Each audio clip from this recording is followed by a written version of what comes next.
My name is Dr. Vedran Durasevic. I have been with Evonik Coating Additives since 2016. I'm head of digital inks and others here.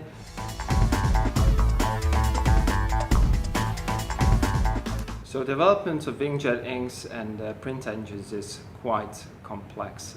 Printers are quite difficult to be built, and inkjet inks need to perform in a predictable, in a sort of a reproducible manner.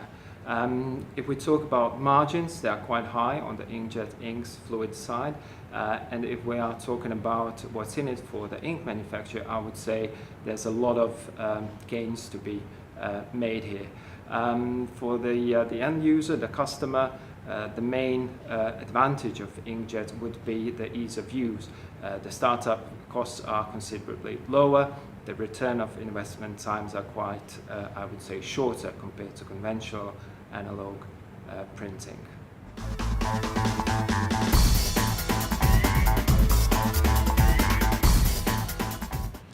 We live in an era of global commerce where goods are shipped halfway across the globe. The biggest concern with that is that an ink fluid could be sitting in a hangar in a warehouse for quite a long time. So throughout this entire time of ink being stored at high temperatures, high humidities, we need to assure that it remains stable.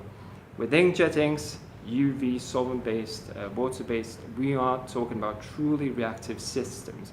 And with processing speeds, with printing speeds being faster and faster, reactivity of inks is rising.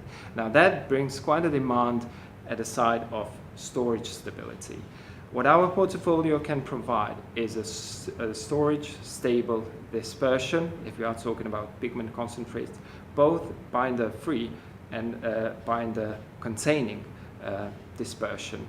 One of the other challenges I would like to mention is also printing on low surface free energy substrates.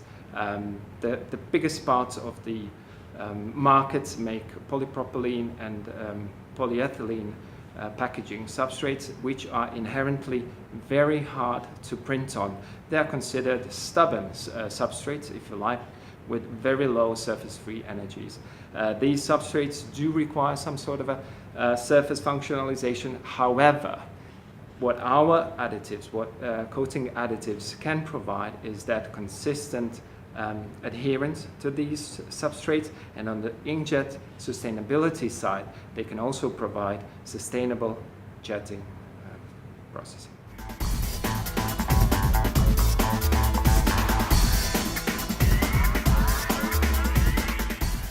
I've sat at both sides of the table, so basically that of an ink formulator, where I had a wide plethora of all sorts of available raw materials, and was basically aiming to deliver a question to a technically demanding target.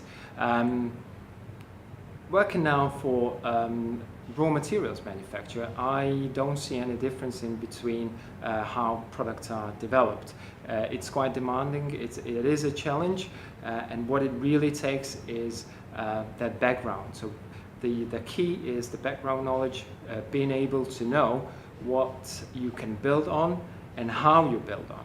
It's also being able to talk to the industry, being able to recognize all those so-called golden nuggets of the industry, those really hard questions that need to be answered, and then employing determined people and finding a goal, most usually within a very limited amount of time. You are kindly invited to attend the upcoming live webinar on October 10th, which focuses on formulating waterborne inkjet inks for difficult-to-wet packaging substrates. For more information, check out our website, coating-additives.com. In addition, I will be presenting at the upcoming Inkjet conference in Düsseldorf on October 16th.